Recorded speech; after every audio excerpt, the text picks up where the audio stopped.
Hello everybody and welcome back to the final edition of the Witches Zodiac Wheel of the Year. We're here today looking at the festival of Imbolc, and as always I'm joined by the wonderful astrologer Zoe. Hi! Hello! Yay. Hello! You look nice and warm. Somewhere a little bit too warm. We're reinventing February in July. We can do this.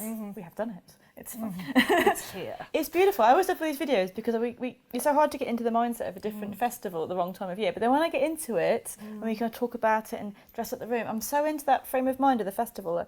I come back going, really confused what time of year it is. We get so into the festival when we start talking about it. So how are you? And is Imbolc one of your favourite ones, being your birthday time? Yes, calling all Aquarians. This is our one. So hot on the heels of the winter solstice, which gets the biggest props of all, doesn't it? Oh, so, and then everybody just leapfrogs over this one. So yes, this is a good one to stop and remember, really. And it's quite fortunate because it's that first week after payday after Christmas. Yes. So I have found as an Aquarius early February that people do want to come out to the pub and party because they've had enough of their New Year's resolutions and that Capricorn austerity. It is. And they're about ready to do something, albeit round a fire, but to do it. No, I think January does feel like a very long month, doesn't it? When you've got Christmas out of the way and everyone's got straight into that diet mode and that save money mode and it's dark nights and cold, and you get your tax to do, usually, unless you haven't done it earlier.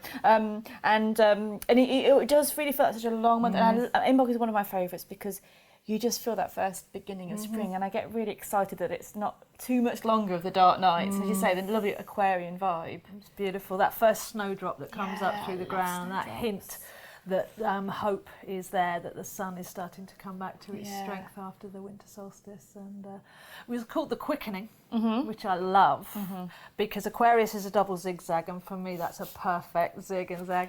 It's a perfect symbol for electricity. If you take Aquarius out of being, most people think a water sign, get rid of that idea, it's holding the water, it's the Wasserman, the one that actually heals the world, and it's more kind of like an ethereal healing aspect, which we'll talk about with Bridie.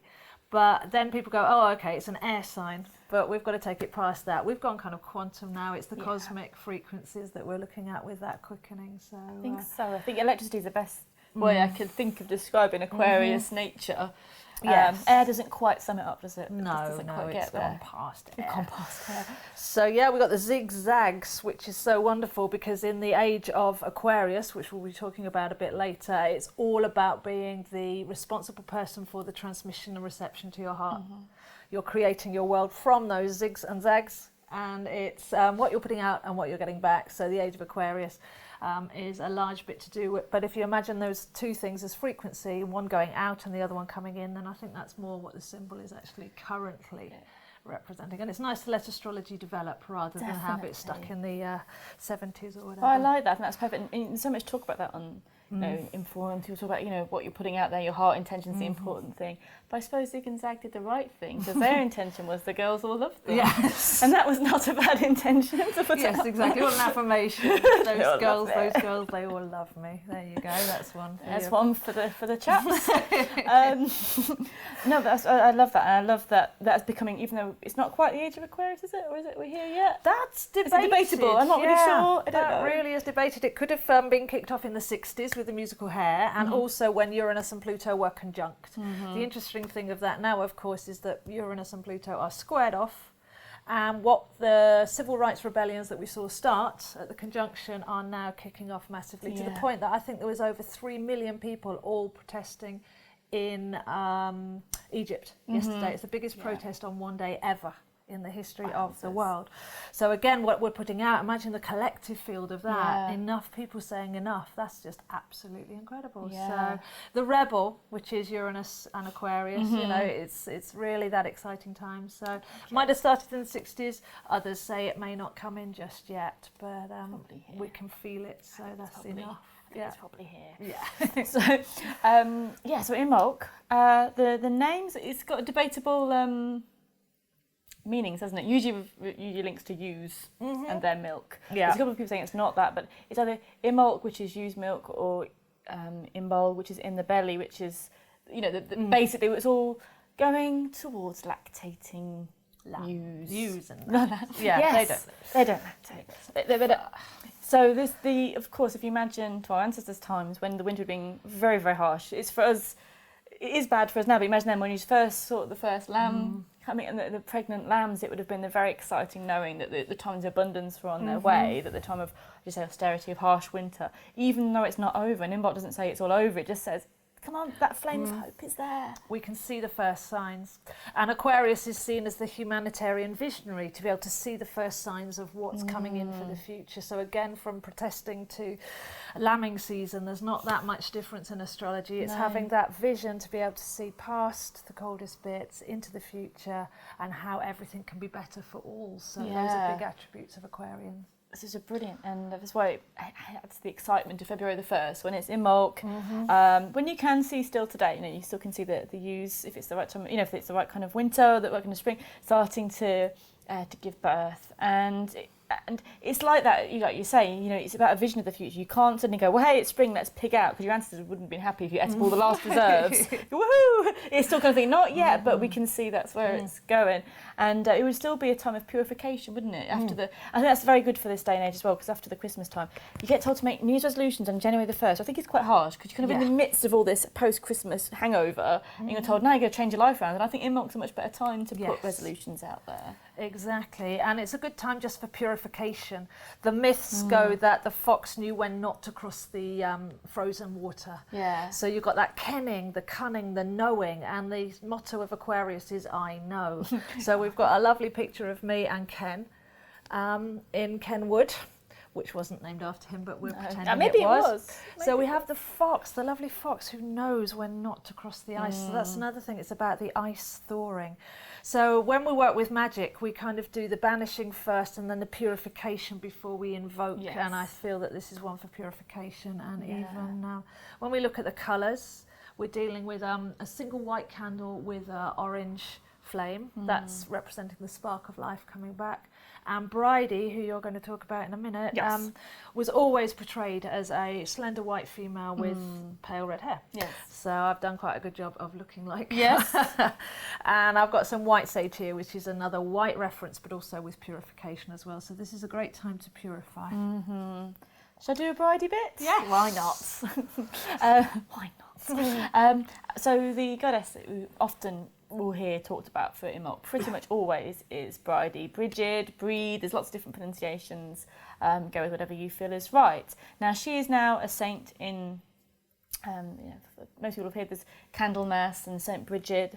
However, before she was a saint, she was and is one of the most powerful and loved and respected goddesses in the Celtic faith. So she's one of those goddesses you just couldn't get rid of. Like Isis and Bridget are such strong in our nature that they couldn't have made, they were made into saints, and they were made into a continuing, less empowered, in the sainted way, less empowered female divinity. But Bridget is the maiden, which is why you often see her as this slender young lady. She represents the maiden. And out of the maiden, the mother and the crone, you can say that's spring, summer and winter. And because it is the spark of spring, it's kind of a childlike, lovely childlike energy. She's kind of that playful, beautiful young spirit that comes in to light the fire. And we'll talk about fires in a bit, that her fire is very, very, very important. And it's her day on the 1st of February, and she's celebrated. And the ways you can celebrate her, which we'll talk about thoroughly in a little bit more of a minute, is with poetry. With actually, she wasn't just a kind of a wussy girl though. She could get in that forge and make some metal. She was a goddess of the forge. She was a goddess of healing as well. So a really strong and powerful goddess. And I like that because you get that first spark of spring and the idea of poetry and the bard which is so important and should be brought back as essentially a very important part of our spirituality is poetry. And to write a poem for Bridget on Imbolc would be a very powerful thing. That's a good idea. Doesn't even matter if you're not a good poet. Yes. I invited an invocation once, and I just tried to write, but it's just nice to try. And you think, and I think Bridget appreciates any attempt at poetry. Even Ice Baby. Which we were saying which leads earlier. us, which we were singing because of all this white icy talk, and it ended up as singing Ice Baby.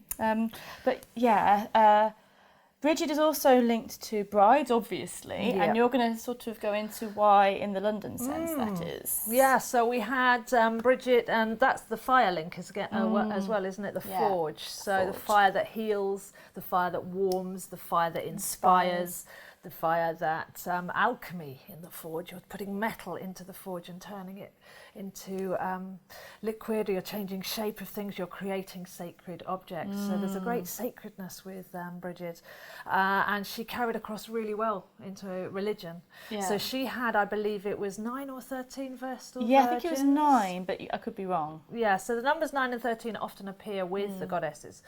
So you may want to have a look at Vesta in your chart, because it's the Vestal Virgins that protect the eternal flame of Kildare. You went there, didn't you? Yes, and you know what? Blooming Henry VIII, he switched it off. He blew out the fire in his time. However, I think it was in the 60s or 70s. It was relit. Again, the age of Aquarius. Yeah.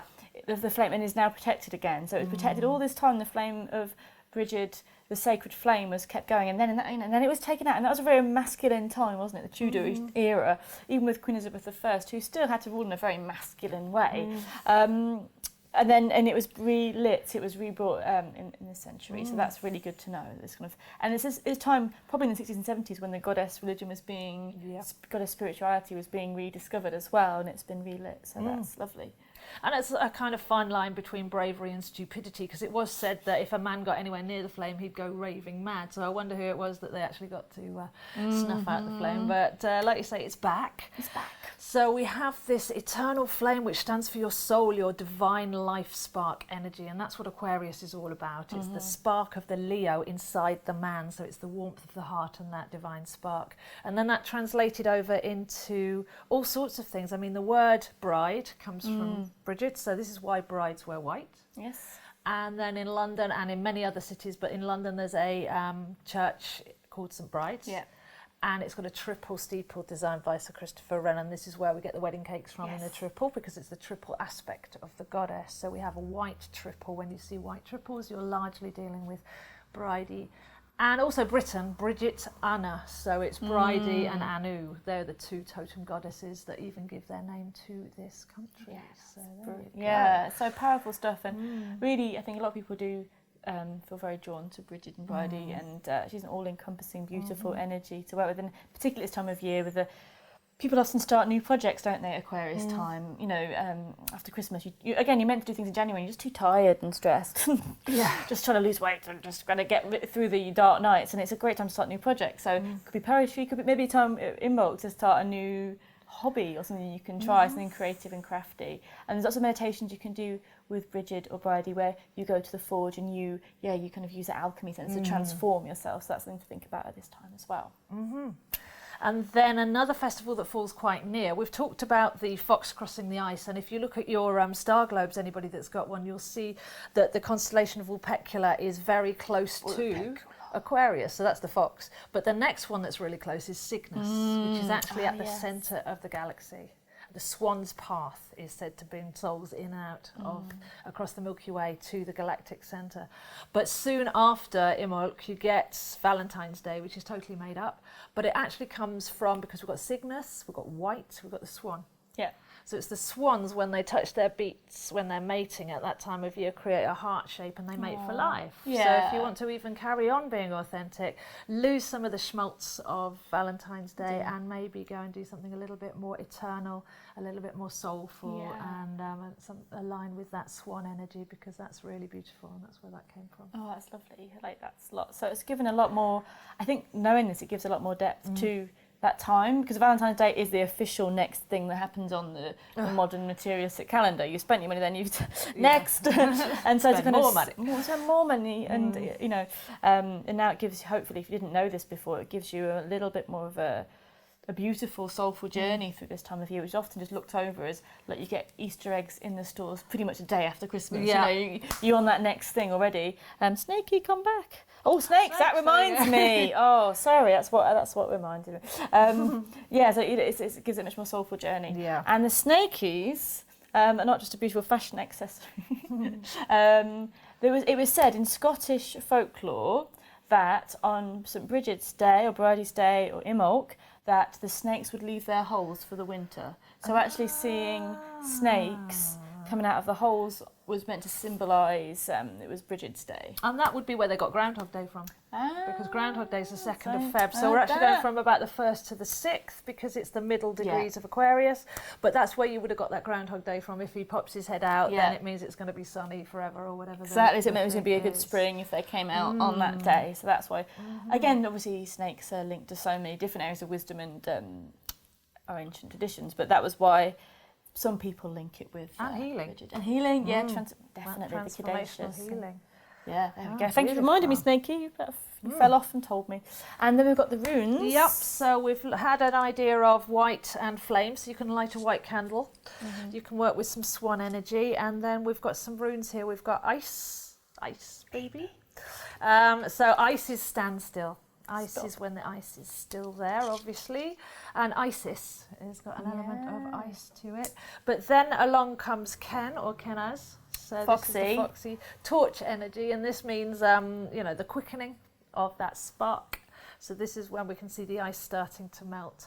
So we're dealing with those kind of runes, or maybe even Sowelo, which has got the zigzag of Aquarius as well, if you look at it that way. So we're dealing with the inner sun, because if you think of Aquarius, it's opposite Leo, and Leo is the very much external sun with the warm heart of the lion, but Aquarius is in the cold, as we've said, that kind of keeping your own hearth fires burning, keeping your own soul flame burning.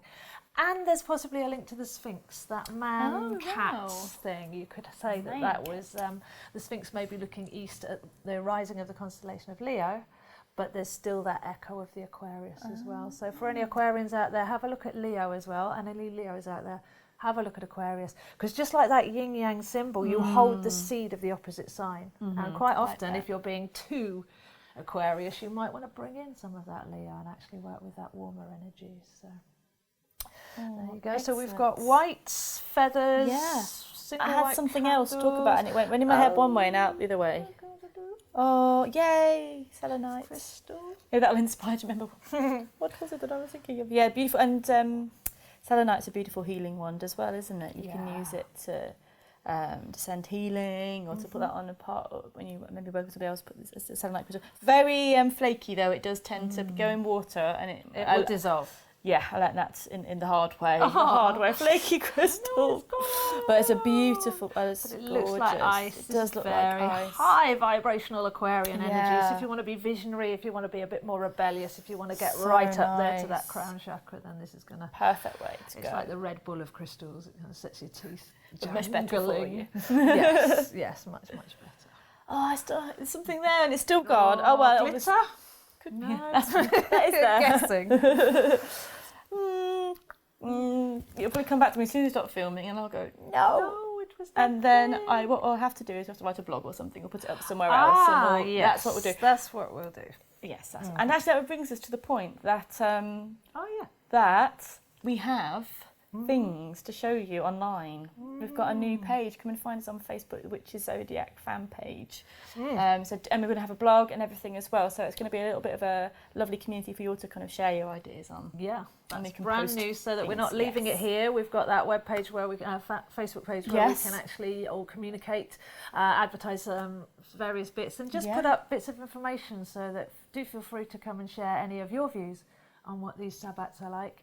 And we're also planning a new 4-part series on another subject, so we'll be getting back to you with that soon. Definitely, even if this is the last of this series, don't even think it's the last you're hearing of all of this. We've got loads more, as I was saying, loads more planned for the future with different topics. Thank you again for watching our videos. As I said, this is the end of the cycle of the Witches Zodiac, but fear not, stay tuned to my channel, Witchcraft Diaries, and Zoe's channel, Zoe Astro. Because we've got loads more videos, and Zoe updates astrology videos weekly and daily, and they're all awesome. We've got some very exciting planned for the next set of videos, haven't we? We thought, because we've really enjoyed this combination and everybody's loving it so much, we thought we might take how to work with the moon, which many people just go out on a full moon, but they don't realise the new and the dark moon, and that each one is different for them throughout the whole year. So we're going to do some videos on how to find your moon sign and work with the element of it, so you can really get the most out of you. So we're going to do a fire, water, earth and air video on how to tune into the moon sign. I'm really looking forward to this, so I hope you guys are It's gonna too. be big. It's going to be brilliant. Stay tuned. Thank you, and see you next time. Bye.